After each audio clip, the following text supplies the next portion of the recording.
I'll bet that you want to be successful. In fact, I will also wager that you have spent a lot of times asking yourself the question, how can I be successful? What is success? How can I achieve the dreams that I have within myself? And I just want to begin this talk by congratulating you, because if those are questions you've asked, if those are thoughts that you have gone through your mind, I want you to know that you have probably within you a restlessness and a potential that says to me that you have not yet achieved your maximum success. You have not yet probably arrived to your greatest potential. If when the alarm clock goes off in the morning and you ain't happy about it, you ain't doing what you want to do. If your job makes you sick to go to, if you're unhappy with waking up to go to where you got to go, it's because you ain't living in your gift. What burns in your heart is important for you to pay attention to, because it never goes away. That's why people wake up in a rut. See, you hate waking up because you're waking up and you don't know the reason. You're waking up and you don't have no design in mind. Once you live in your purpose, when you discover your gift, you can't wait to wake up. Please understand, pay very close attention to the thing that makes you happy.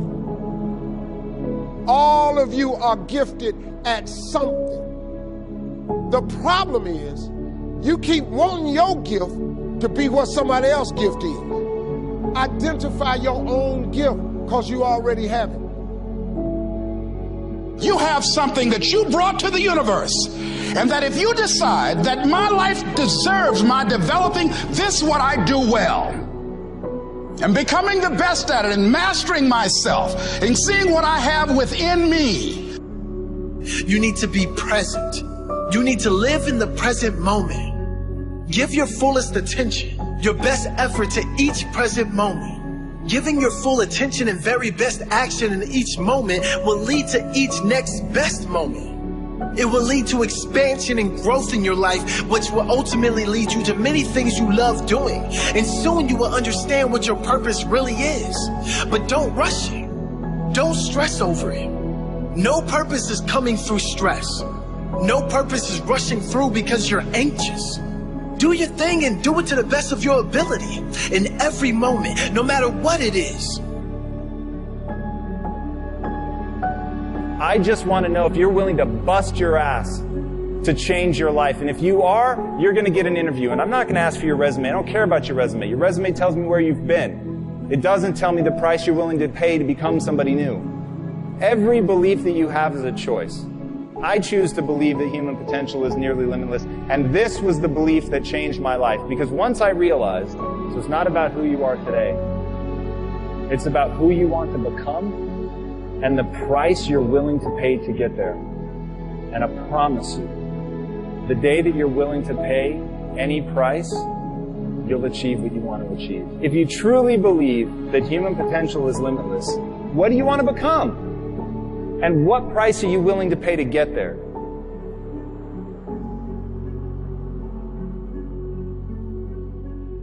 Somebody talks about good health and you're stirred. Says, right, you need to get a book on nutrition. Get the book before the idea passes and before the emotion gets cold. Go for the book. Start the library. Start the process. Fall on the floor. Do some push-ups. Action. Got to take action. Otherwise, the wisdom is wasted. Otherwise, the emotion soon passes. Unless you put it into a disciplined activity. Capture it. Disciplines is called how to capture the emotion and how to capture the wisdom and translate it into equity. Disciplines. Now, here's what's important about disciplines. All disciplines affect each other. In fact, here's a good philosophical phrase. Everything affects everything else. Nothing stands alone.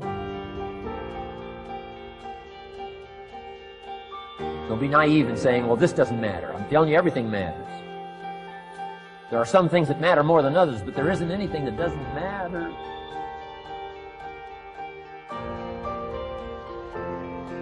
We all pity the man who says, well, this is the only place I let down. Not true. Key to take home. Every letdown affects the rest of your performance. Every letdown affects the rest. This is part of the educational process on personal development. If you don't take the walk around the block, you probably won't do the apple a day. If you don't do the apple a day, you probably won't start building your library. If you don't build your library, you probably won't keep a journal, and you won't take pictures, and then you won't do this, you won't do wise things with your money, won't do wise things with your time, won't do wise things with your possibilities and relationships, and the first thing you know, 6 years of that accumulated, and we say you have messed up. So the whole key to reversing that process now is to start picking up these disciplines. Now here's the positive side. Every new discipline affects the rest of your disciplines. Every new one affects the rest. That's why action is so important. The least action, the smallest action. Take it. Because when you start accomplishing and the value starts to return from that one action, it'll inspire you to do the next one and the next one and the next one. You start walking around the block, it'll inspire you to get an apple. Get an apple, it'll inspire you to get a book. Get a book, it'll inspire you to get a journal. Get a journal, it'll inspire you to grow, develop some skills. All disciplines affect each other. Every lack affects the rest. Every new affects the rest. The key is to diminish the lack and set up the new. And you've started a whole new life process. Fear is so real. In fact, there are probably things that you're afraid of doing right now in your life, in your relationships, at work. And the fact that you're afraid, that's robbing you of all of the experiences that you want to have in your life. I mean, if you're afraid to fly, that's going to limit your ability to travel and see the world or go visit friends.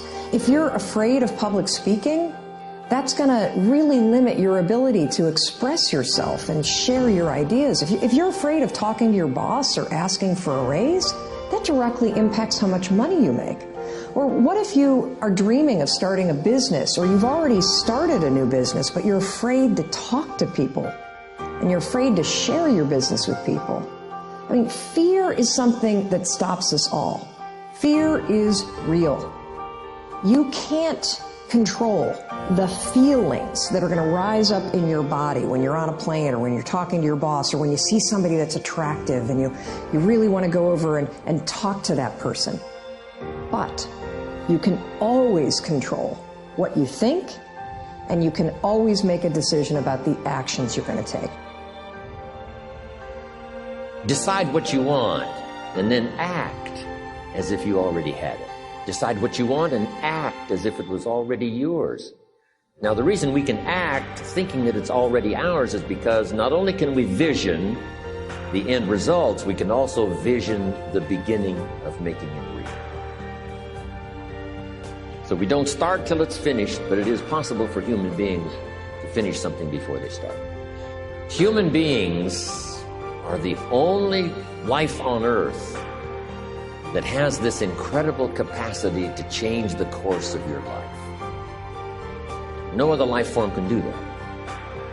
Every other life form except humans seems to operate simply by instinct and the genetic code. Human beings can alter the course of their life. Someone says, don't you have to do the second 6 years like you did the first 6 years? And jot this down. No, you don't have to live the second 6 years like the first 6. You can use all the information and all the advice and repairing all of your mistakes and adopting a new and refined philosophy so that the next 6 years can be totally different than the last 6. No other life form can do this. See, if you were a tree, you'd be stuck. As a tree, if you used up all the nourishment that was around you and you couldn't change location, see, you would die. But that's not true. Human beings can change location, go north, south, east, west, live here for a while, live somewhere else for a while. So that's a note to make. You can greatly alter the course of your life.